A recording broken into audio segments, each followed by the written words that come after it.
안녕하세요, 여러분. 오늘 밤 함께할 이야기는 조금 특별합니다. 여든을 바라보는 한 여성이 서울 광명동의 좁은 방에서 여수 바다 앞 작은 집으로 떠나며 찾은 이야기입니다. 그녀의 이름은 장미화. 그리고 이것은 그녀가 자신의 이름을 다시 찾아가는 여행입니다. 거실의 문이 벌컥 열렸습니다. 어머니, 이 상자들은 뭐예요? 장미화는 마지막 짐을 테이프로 봉인하며 답했습니다. 짐이야. 오늘 밤 난 나가. 거실은 이상할 만큼 조용했습니다. 빈 액자 자리, 접힌 이불, 말없이 서 있는 캐리어 2개. 그 침묵 속에서 며느리의 입술이 툭 떨어졌고 아들은 어머니의 눈을 피했습니다. 갑자기요? 어디로요? 여수. 그 한마디가 거실의 공기를 바꿔 놓았습니다. 여러분 놀라셨죠? 전 광명동에 살던, 아니, 이제 곧 여수로 떠날 장미화입니다. 여든이 코앞인데요. 오늘 저는 오랫동안 잊고 있던 제 이름을 다시 꺼내 들었습니다. 저는 평생을 부엌 시계에 맞춰 살았습니다. 똑, 똑, 똑. 알람은 필요 없었어요. 새벽 4시 반이면 눈이 먼저 떠났거든요. 김을 씻고 미역을 불리고 밥솥 버튼을 누르는 손끝, 빨래를 돌리고 창틀 먼지를 흡고 물티슈로 손자 장난감까지 닦아내는 하루하루가 똑같은 톱니의 바퀴였습니다. 처음엔 고맙다는 말을 많이 들었어요. 할머니 최고. 손주가 목을 감싸 안으면 그 순간만큼은 세상이 환했거든요. 그런데 어느샌가 말투가 바뀌었습니다. 어머니, 수고는 애들 거랑 꼭 분리해 주세요. 저녁은 정확히 6시요. 학원 시간 맞춰야 해서요. 정확히. 한치도 어긋나면 안 된다는 그 단어가 저를 바늘처럼 찔렀습니다. 제가 TV 앞에 잠깐 앉아 있으면 며느리는 조용히 리모컨을 가져가 소리를 낮췄어요. 아침엔 조금 조용히 해주세요. 조금이라는 그 말이 얼마나 큰 의미인지 저는 알았습니다. 제 숨소리, 발소리, 설거지 그릇 부딪히는 소리까지 모든 것이 조용히 해야 할 소리였어요.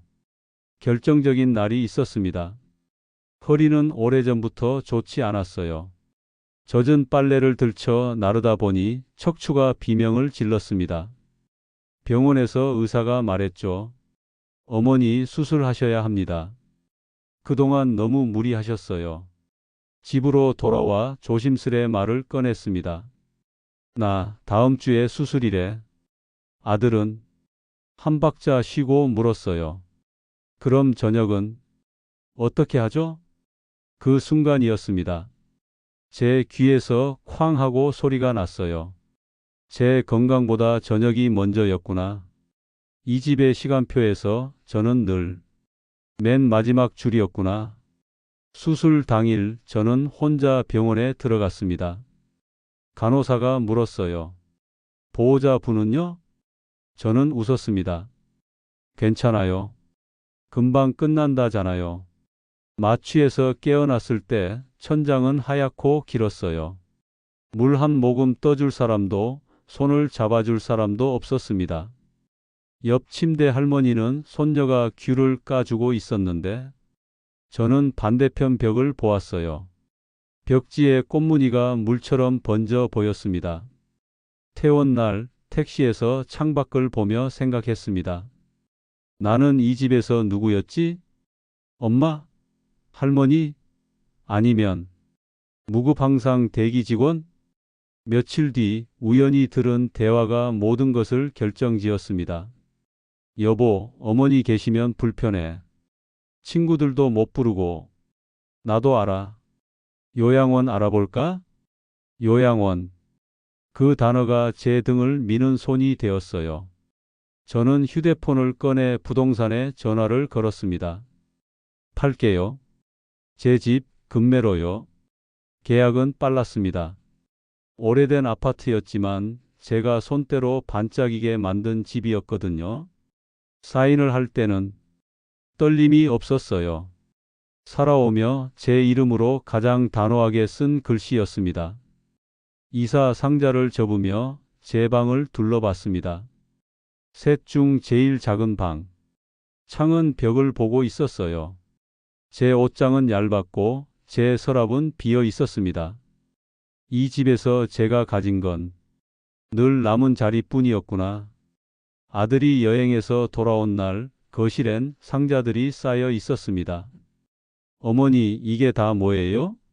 말했잖니? 오늘 밤 난 나가. 갑자기 왜요? 갑자기? 너희는 오래전부터 준비했잖아. 내가 없는 집을. 그들은 할 말을 잃었어요. 저는 조용히 덧붙였습니다. 그리고 이 집, 제가 산 집이에요. 새벽마다 일하러 나가 벌어서 산 집. 내가 결혼하고 들어와 살아도 좋다고 한 건 내가 너를 믿었기 때문이야. 근데 믿음은 관리비처럼 납부가 필요하더라. 아들이 입술을 달싹였어요. 어머니, 죄송해요. 근데 집 판돈은? 저는 미소 지었습니다. 내 이름으로 판 내 집이야. 내 삶으로 쓰려고. 그날 밤 저는 정말 잘 잤어요. 10수년 만에 통잠이었습니다. 새벽 4시 반에 눈이 떠졌지만 저는 그냥 누워 있었어요. 아무에게도 필요하지 않은 시간. 처음으로 나만을 위해 비어있는 아침이었습니다. 용산역에 도착했을 때 바람이 치맛자락을 흔들었어요. 부산행 기차는 이미 떠났고 제가 탈 건 여수행 무궁화였습니다. 빠르지 않아도 좋았어요. 저는 저를 천천히 데려가고 싶었거든요. 기차가 움직이자 가느다란 선들이 창밖을 뒤로 밀어냈습니다. 논, 비닐하우스, 어린 전봇대, 이름 모를 창고들, 멀미처럼 아찔한 해방감이 피어올랐어요. 중간역에서 떡을 파는 할아버지가 올라왔습니다. 찰떡 있어요. 따끈따끈해요. 저는 하나 사서 반을 접어 먹었어요. 달지 않았어요. 부담스럽지 않았어요. 딱 지금 제 마음 같았습니다. 여수에 내릴 때 바람이 다르게 불었습니다. 바다는 멀지 않았어요. 방 2칸짜리 오래된 주택. 창문이 남쪽을 보고 있었습니다. 현관 앞에는 누군가 놓고 간 화분이 하나 있었어요. 이름 모를 초록 식물. 줄기가 얇아서 바람만 불어도 흔들렸습니다. 너도 이제 실내 살자. 바람 덜 맞게. 그렇게 중얼거리며 화분을 안으로 들였어요. 방에 짐을 풀고 처음으로 나만의 메뉴로 밥을 했습니다. 대파를 큼직하게 썰어 파기름을 냈어요. 멸치 한 줌, 국간장 한 스푼. 냄비에서 끓어오르는 냄새가 방을 채웠습니다. 누구의 입맛도 고려하지 않은 제 입맛의 된장국. 첫 숟가락을 떠넣자 뜨거움이 골고루 퍼졌어요. 그제야 알았습니다. 저는 오랫동안 매일 조금씩 굶어왔다는 걸. 밤이 오자 바다가 소리를 냈어요. 낯선데 이상하게 익숙했습니다. 언젠가 어린 날 어머니 뒤를 따라 걸었던 통영의 어스름이 떠올랐어요. 미화야, 바다는 사람 마음 닮았어. 왔다 갔다 하잖아. 그 말이 오랜 시간을 건너와 제 등을 토닥여 주었습니다. 이튿날 새벽 시장에 갔습니다. 여수 중앙시장. 생선 비늘이 햇빛을 튕겨냈어요. 좌판 아주머니가 제 손을 잡고 말했습니다. 혼자 내려오셨구먼. 밥 해 드실 줄 아시죠? 그건 자신 있어요. 그러면 됐지. 짧은 대답이었는데 이상하게 마음이 놓였어요. 서울에선 듣기 어려운 문장이었거든요. 그러면 됐지. 저는 그 문장에 기대고 걷고 싶어졌습니다. 동네 경로당에도 들렀어요. 문턱에서 망설이는데 누군가 불렀습니다. 새로 오신 분? 들어와요, 들어와. 고스톱은 안 해도 돼. 말번만 해. 저는 웃었어요. 말은 자신 있어요. 서로 이름을 건넸습니다. 김옥분, 서필자, 최남수, 그리고 저는 장미화. 오랜만에 누군가가 제 이름을 불러 주었어요. 일주일쯤 지났을 때 아들에게서 전화가 왔습니다. 어머니 어디세요? 여수 집. 괜찮으세요? 불편한 건 없고요? 없다. 너는? 우리는 장모님 댁에 있어요. 잠깐의 침묵이 흘렀어요. 어머니, 죄송해요. 이제야 알겠어요. 사람이 밥을 얻어먹는 게 아니라 마음을 얻어먹었다는 걸. 저는 말했습니다. 밥은 잊혀. 근데 말은 오래 남는다. 어머니, 전화 자주 하지 마라. 대신 잘 살아라. 네. 수화기 너머로 한숨이 작게 내려앉았습니다. 여수에서의 시간은 아침엔 바다로 나가 걷습니다. 파도는 어떤 날엔 조용히 숨을 쉬고 어떤 날엔 호흡이 거칠어요. 저는 파도에 맞춰 속도를 바꿔요. 제 몸이 제 속도를 아니까요. 돌아오는 길에 카페에서 들기름 냄새가 나는 빵을 삽니다. 할머니 혼자 사세요? 응, 잘 살아. 그 말에 제가 가장 먼저 놀랐어요. 정말 잘 살고 있었거든요. 작은 텃밭도 손봤어요. 부추, 상추, 청양고추, 흙을 만지면 제가 살아있다는 게 손끝으로 올라와요. 칼로 싹둑 자르는 소리에 마음이 정리됩니다. 그동안 제 마음은 늘 남의 일정을 보느라 흐릿했어요. 이제는 제 달력이 선명합니다. 한 달쯤 지났을 때 초인종이 울렸어요. 문 앞에 아들이 서 있었습니다. 예전보다 말랐어요. 눈밑이 어두웠고요. 어머니, 들어와. 저는 물을 끓였어요. 둥글레차 향이 방에 앉았습니다. 아들은 컵을 두 손으로 감싸 쥐었어요. 어머니, 여기 좋네요. 그래, 내 호흡에 맞아. 장모님 댁에서 사는 게 쉽지 않더라고요. 저는 고개를 끄덕였어요. 쉬운 게 어딨냐? 근데 고맙다는 말 하나면 쉬운 게 되지. 아들은 잠시 침묵하다 입을 열었습니다. 엄마, 돌아와 달라는 말은 안 할게요. 잘 생각했다. 대신 가끔 우리도 여기 와도 돼요? 우리끼리 밥 차려 먹고 치우고 자고 다음 날 가는 걸로. 저는 웃었어요. 하루, 딱 하루. 밥은 너희가. 나는 손님. 네, 엄마. 그 순간 찻잔에서 얌전히 피어오르던 김이 한숨처럼 사라졌습니다. 여수 밤바다를 처음으로 혼자 걸은 날, 저는 벤치에 앉아 휴대폰을 켰어요. 이름만 남아있던 채팅방들을 하나씩 정리했습니다. 일을 부탁하던 연락들, 급하게 뭐가 필요하다는 전화들, 어머니 오늘도 부탁해요로 시작해서 고생 많으셨어요로 끝나지도 않던 말들.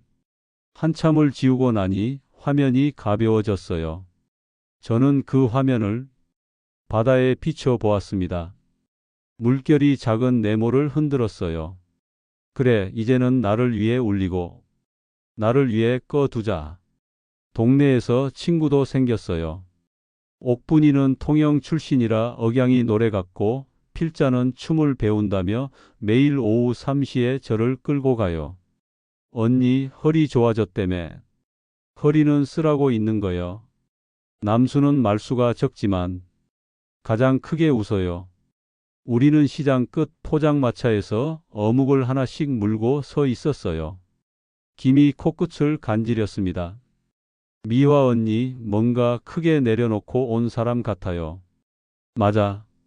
크게 놓고 작게 챙기려고. 뭐를 작게 챙겨요? 내 기분. 오늘이. 기분. 그 말에 셋이 동시에 웃었어요. 작은 종이컵에서 국물이 팔팔 끓었습니다. 어느 토요일 아들이 약속대로 손자 둘과 함께 왔어요. 문 열자마자 손자들이 뛰어 들어왔습니다. 할머니, 받아 보여주세요. 저는 한 손에 김밥통, 한 손에 돗자리. 조건이 있다. 쓰레기는 본인 수거. 네. 우리는 해안가 바위에 앉아 김밥을 먹었어요. 김이 바람에 바삭거렸습니다. 아들은 빈통을 챙기고 아이들은 바위를 닦았어요. 저는 바다를 봤습니다. 그날의 파도는 유난히 투명했어요. 함께 있지만 서로의 자리를 지키는 법을 우리는 조금씩 배워가는 중이었습니다. 저녁 무렵 며느리에게서 메시지가 왔어요. 어머니, 죄송해요. 제가 많이 배웠어요. 저는 길게 답하지 않았습니다. 그래. 이제는 너를 위해서도 나를 위해서도. 말이 짧고 행동이 길자. 그 뒤로 며느리는 진짜로 말을 줄이고 행동을 늘렸어요. 생일이면 직접 만든 카드를 보내고 제가 보내는 사진에 긴 설명을 요구하지 않았습니다. 어떤 사이든 긴 설명이 필요 없을 만큼의 믿음이 가장 단단하다는 걸 우리도 조금씩 알아가요. 가끔 밤이 길어질 때가 있어요. 그럴 땐 라디오를 켜둡니다. 여러분, 오늘은 자신에게 친절하셨나요? 저는 창밖으로 손을 흔들어요. 응, 오늘은. 그리고 제 이름을 조용히 불러줍니다.